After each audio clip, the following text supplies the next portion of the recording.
Hey there, this is John from Heroes and Legends, and welcome to a Magic the Gathering Top 10 list. Today we're going to look at the top 10 most valuable foil cards from Urza's Legacy.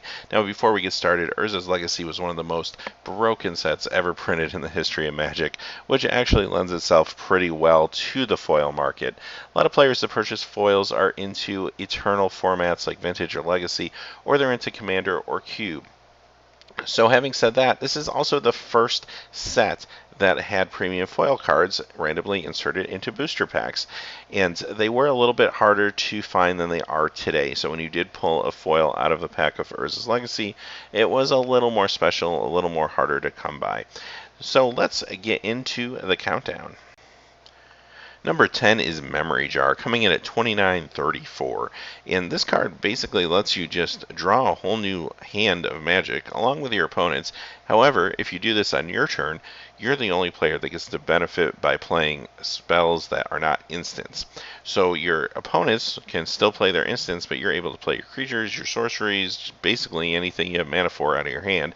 And then once your turn ends, everything just kind of goes back to normal. So in a format where you're able to draw some of those broken cards of Magic, this becomes that much better. So even within the block, there were some crazy cards that you could pick up with Memory Jar. Things like Yawgmoth's Whale, which came out in Urza's Saga. Number 9 is Defense Grid, coming in at $32.54, and this has just been an Eternal format staple for a very long time. Great sideboard card. Basically, it's there to protect you against counter magic and spot removal control strategies, and probably always going to be a part of the Eternal formats in some way, shape, or form. Number 8 is Crop Rotation, and so this is $34.95. This is the only common that you'll see on our top 10 list. So hey, not bad for a common, but this lets you tutor for land, and as you know, tutoring is one of the most powerful effects in Magic, and this lets you tutor up some of the most broken lands in Magic. Again, even looking at the Urza block, you can pull up things like Gaia's Cradle. So by sacrificing a land, you get to search for another land. It doesn't have to be basic, and it comes into play untapped. Pretty awesome deal. Number 7 is Radiant Archangel, coming in at $38.75. So paying 5 for a 3/3 flyer with Vigilance, not super exciting, but the fact that she gets bigger with other flying creatures is pretty awesome, especially in a flying token strategy. And you can't ignore the fact that she's a legendary creature as well. Number 6 is Defense of the Heart, coming in at $42.51. Now, there's some more economical ways to cheat creatures into play, like Show and Tell and Sneak Attack, but this is just another way to do it, and this is the green version of it. And there are some ways to make sure your opponent's going to have enough creatures to trigger this. Cards like Forbidden Orchard are going to help you give your opponent creatures to make sure you can always use your Defense of the Heart. And once it's online, the sky's the limit. You can get anything you want out of your deck. Number 5 is Mother of Runes, coming in at $46.57. This has been a legacy staple for a very long time, still sees play in the Death and Taxes deck. If you've never played against this card, you probably don't know how good it really is. This card does it all. It can protect yourself in the early game against big creatures. It can protect against spot removal. It can help you get more damage across. Just such a versatile card for 1 mana. It's incredible. This is also the only uncommon on our top 10 list.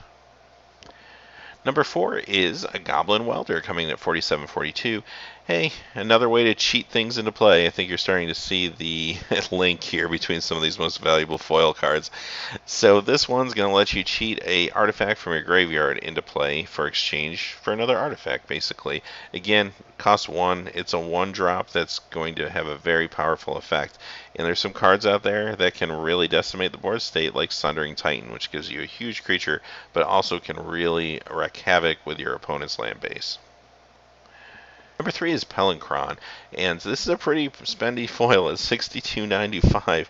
So if you play this for 7 mana and you're at that threshold, now you can go ahead and untap up to 7 lands. But what pushes this over the edge is the fact that I can pay 2 blue and 2 colorless to return it to my hand.